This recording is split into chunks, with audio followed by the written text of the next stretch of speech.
오늘 본문 말씀은 24장 1절부터 좀 봤으면 좋겠습니다. 24장 25장 말씀은 예루살렘 성전 파괴와 세상 끝에 일어날 일에 대한 말씀을 주고 있습니다.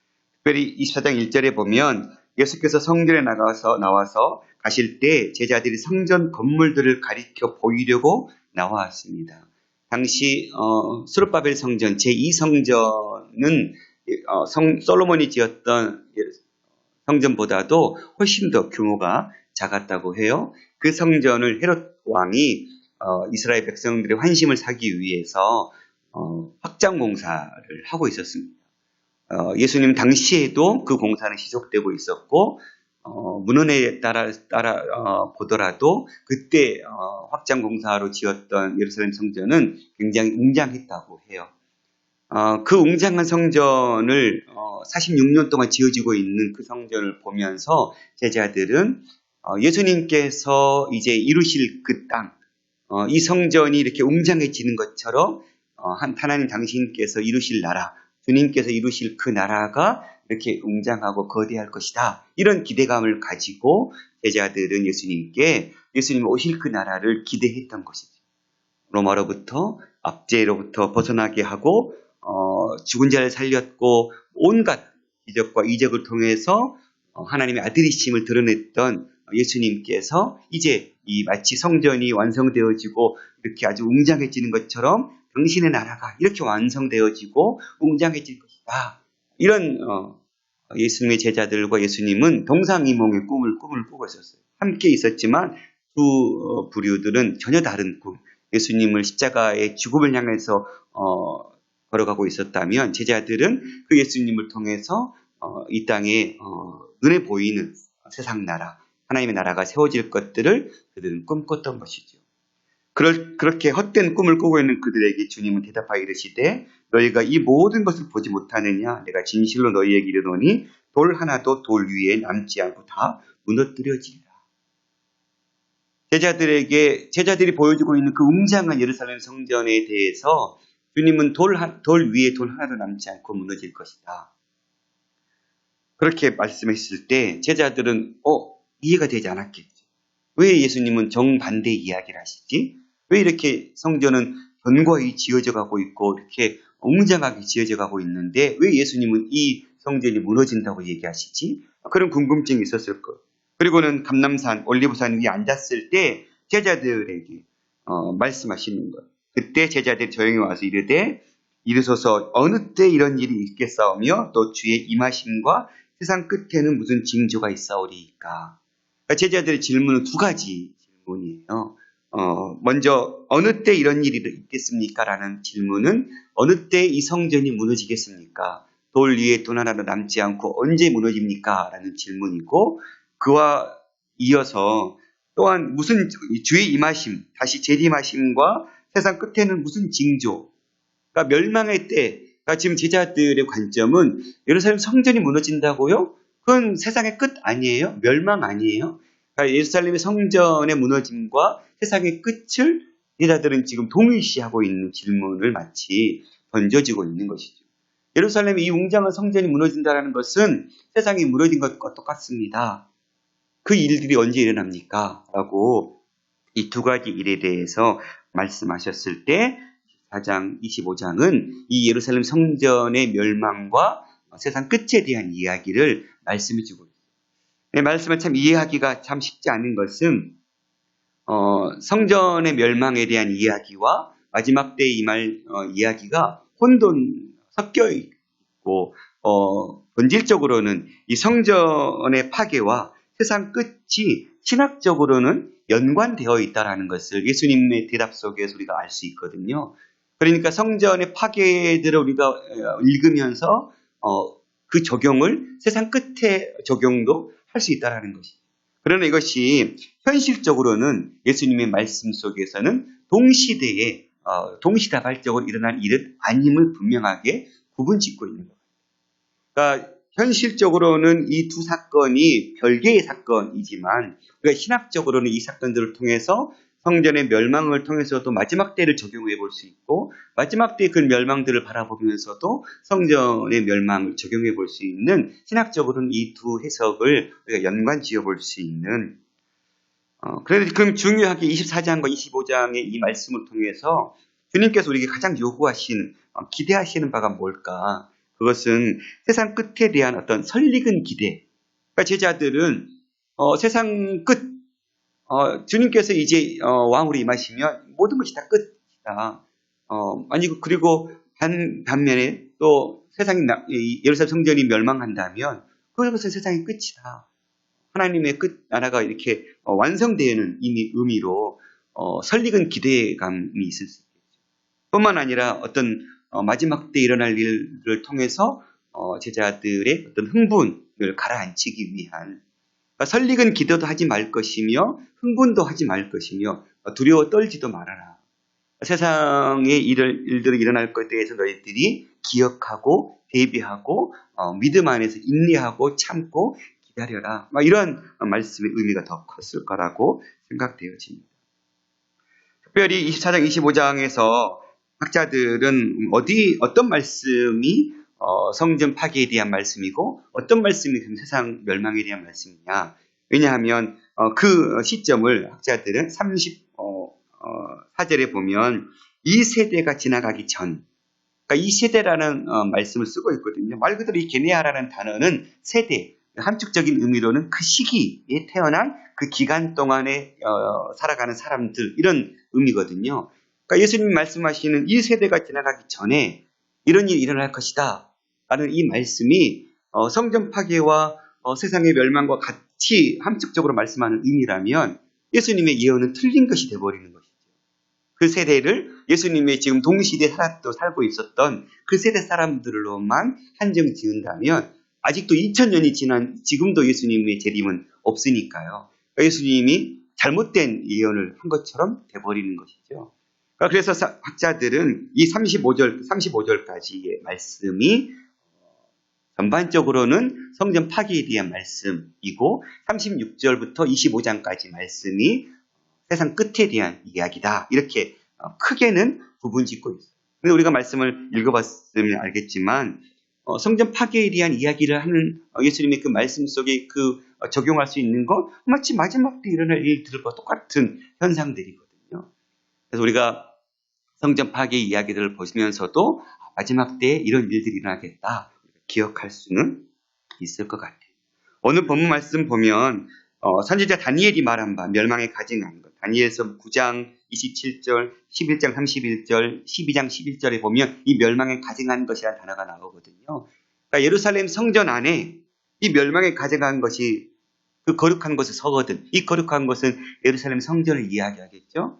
그러니까 당시 우리 BC 167년쯤에 이 안티파네스 4세에 의해서 이 예루살렘 성전 안에 제우스 신상을 막 세워놓고 돼지 피를 뿌리고 이런 일들이 있었잖아요.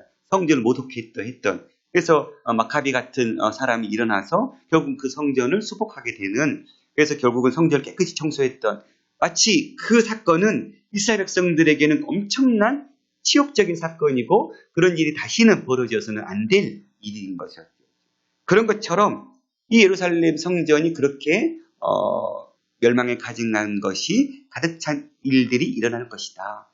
이건 이제 실제적으로는 AD 70년에 로마 장군 티투스에 의해서 예루살렘 성전이 완전히 파괴되는 일이 벌어졌죠. 그러니까 그렇게 일어나서는 안 될 일, 다시는 이런 수치스러운 일이 일어나면 안 돼. 그런 일들이 일어날 때 읽은 자는 깨달을 것이다. 그때의 유대에 있는 자들은 산으로 도망할 것이고, 그러면서 쭉 이야기하는데 굉장히 모든 이야기들 다 긴급성들을 이야기해주고, 급하게 그때가 오면 그 날을 대비하고 피해라. 그러면서 지붕에 있는 자들은 물건을 가지고 내려가지도 말고, 밭에 있는 자들도 겉옷 가지러 가지도 말고, 특별히 아이벤 자들과 젖먹이 자는 화가 있는 것은 아이벤 것이 또 젖먹이는 것이 그것이 화가 자체가 아니라 아이를 안고 있고 젖먹이고 있는 자가 그 긴급한 상황 속에서 뛰어갈 수도 없고 행동하는 것, 어린아이를 데리고 뭔가 움직인다는 것이 쉽지 않죠. 그러니까 긴급하게 움직여야 될 상황 속에 아이벤자나 젖먹이는 자들은 빨리 움직일 수 없기 때문에 화가 있다라는 것이죠. 그 자체가 문제가 아니라 또한 겨울에는 우리가 우기니까 도망가기에는 땅이 질직질직거리고 태풍, 비도 장마도 오면 이동하는 것이 아무래도 부자연스러웠겠죠.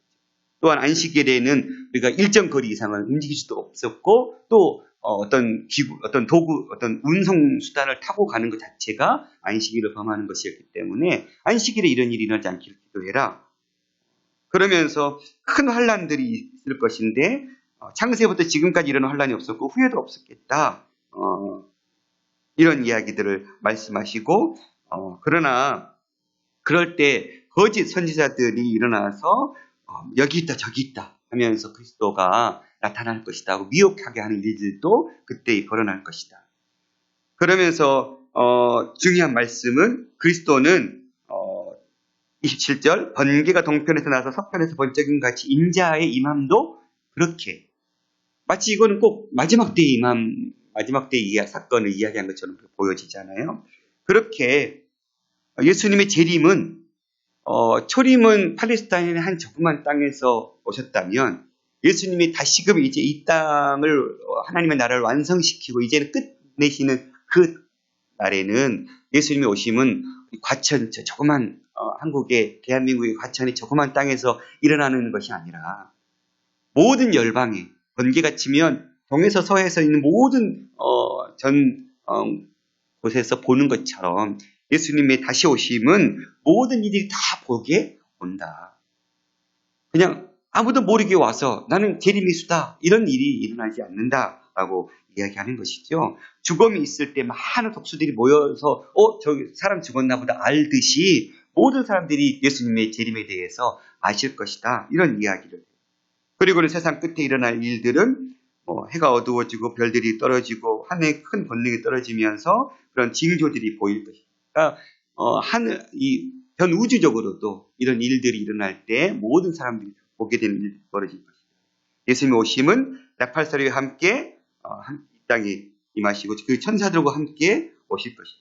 그리고 32절에 보면 무화과의 비유를 말씀하시면서 이제 겨울을 지나고 무화과가 4월쯤 이르면 봄이 오면 이제 무화과 잎사귀에 푸릇푸릇한 잎사귀가 나면 이제 여름이 곧 오겠구나. 우리가 계절을 보면서 다음 계절들을 예측할 수 있는 것처럼 우리가 이제 날이 따뜻해지면 이제 겨울이 지나고 이제 봄이 오는구나 알듯이 그렇게 우리가 그런 계절들을 통해서 다음 이 계절들을 추측하고 다음에 어떤 일들이 벌어지겠구나. 이제 봄이 되면 이제 곧 여름이 올 것이고 그래서 여름 저도 이제 옷장 정리해야 되거든요. 이제 겨울옷 다 집어넣고 여름옷 꺼내야 되잖아. 왜요? 이제 더우니까. 그러니까 그만큼 우리도 시대를 보면서 다음 세대를 예측하고 준비하는 것처럼 너가 그렇게 준비해라.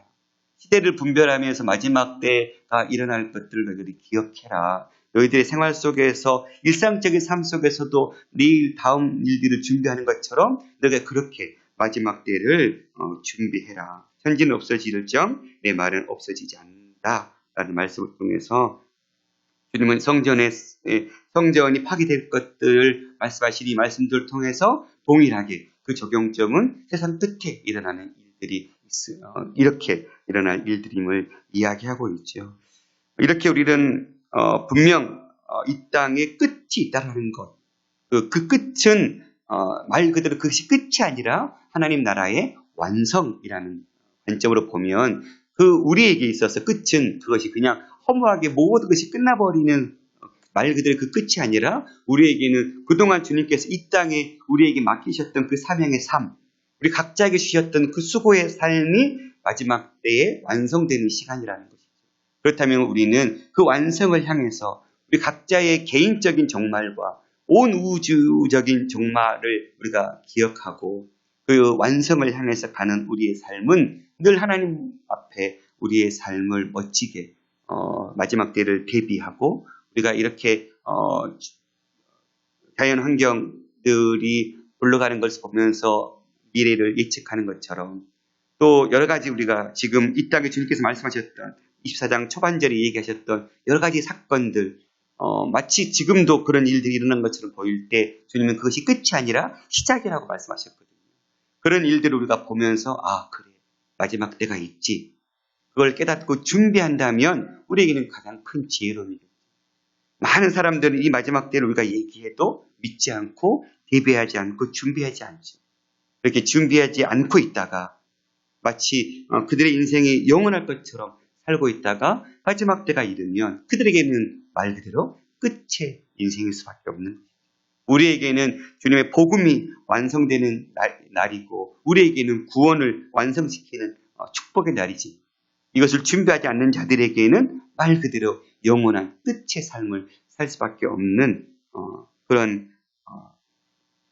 삶을 우리가 대비해야 함을, 준비해야 함을 이 말씀을 통해서 우리가 묵상해야 될 줄 믿습니다. 오늘 우리는 이 마지막 때를 어떻게 준비하고 있습니까? 우리의 삶의 초점이 다시 오실 주님, 그 재림의 주님을 맞이할 삶을 살아가고 있습니까? 마치 영원할 것처럼 인생을 살고 있습니까? 아니면 우리의 삶이 끝을 향해서 가고 있음을 기억하고 하루하루의 삶을 주님 앞에서 정말 멋지게 하루하루 주님께서 걸으라고 말씀하신 우리 십자가의 길을 우리가 묵묵하게 걷고 있는지 돌아봐야 될 줄 믿습니다. 요즘 저는 저희 어머니를 보면서 끝을 준비하는 인생들을 좀 계속 좀 보고 있어요. 어머니가 작년부터 계속 몸이 좀 안 좋으시거든요. 지금도 또 넘어지셔서 또 갈비뼈가 세 구리에 또 부러지셔서 지금 병원에 계시거든요. 근데 또 약간의 지금 치매 증상까지 오셔서 의사소통이 좀 잘 안 되고 있는 굉장히 지난 토요일에는 막 몸이 힘들더라고요. 일도 안 되고 일찍 그냥 집에 가서 다른 일들을 막 하고 있었는데요. 그러면서 갑자기 그런 생각이 떠올랐어요. 어머니 인생이 끝을 향을 가고 있지만 그 인생이 정말 끝이 아니라 하나님께서 주신 그 어머니가 주셨던 그 사명의 삶을 아름답게 지금 완성시켜 가고 있다라고 생각하니까 마음이 참 평안이 또 찾아오더라고요. 그래, 어머니 인생이 내가 자식으로서 그 끝을 준비해야 되지만 그것이 진짜 끝이 아니라 어머니 인생이 완성이구나. 그렇다면 그 완성을 향해서 가고 있는 어머니 인생을 내가 계속해서 응원해드리고 정말 잘 그 완성을 마무리할 수 있도록 도와드려야 되겠다. 그런 생각들이 있었습니다. 그러면서 이 동시에 이 말씀을 묵상하면서 나는 어떻게 내 인생의 이 끝을 완성시켜가고 있나. 저와 여러분이 이 마지막 때가 있음을 분명하게 기억하고 주님 다시 오실 그 재림의 날이 있음을 기억하고 우리의 삶을 멋지게 세워나갈 수 있었으면 좋겠습니다. 기도하겠습니다. 살아계신 아버지 하나님 감사합니다. 주님 다시 오실 이 재림의 날, 파루시아의 이 날이 있음을 기억하고 마지막 때를 준비하고 대비하는 삶을 살아가는 지혜로운 자들 되게 도와주옵소서. 세상에 많은 이들이 이 날을 기억하지 못하고 바라보지 못하고 준비하지 못할 때 우리도 그 무리에 휩싸여서 또 거짓 선생들의, 거짓 선지자들의, 거짓 교사들의 그릇된 말들에 속아 넘어가서 옳은 준비, 바른 준비가 아니라 그릇된 준비로 하나님 오실 날을 준비하지 못하고 예비하지 못한 자들 되지 않게 도와주시옵소서.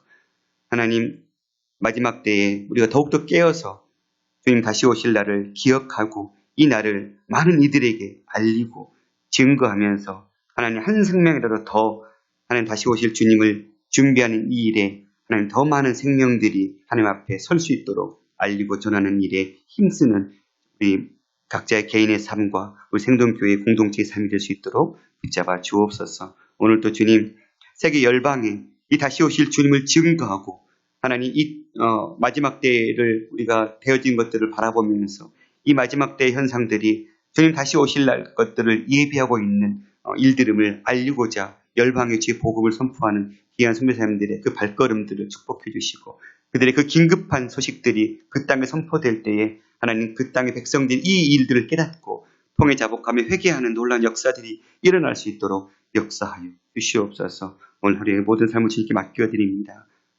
우리 모든 말씀 우리 주 예수 그리스도 이름으로 감사하며 기도드렸습니다. 아멘.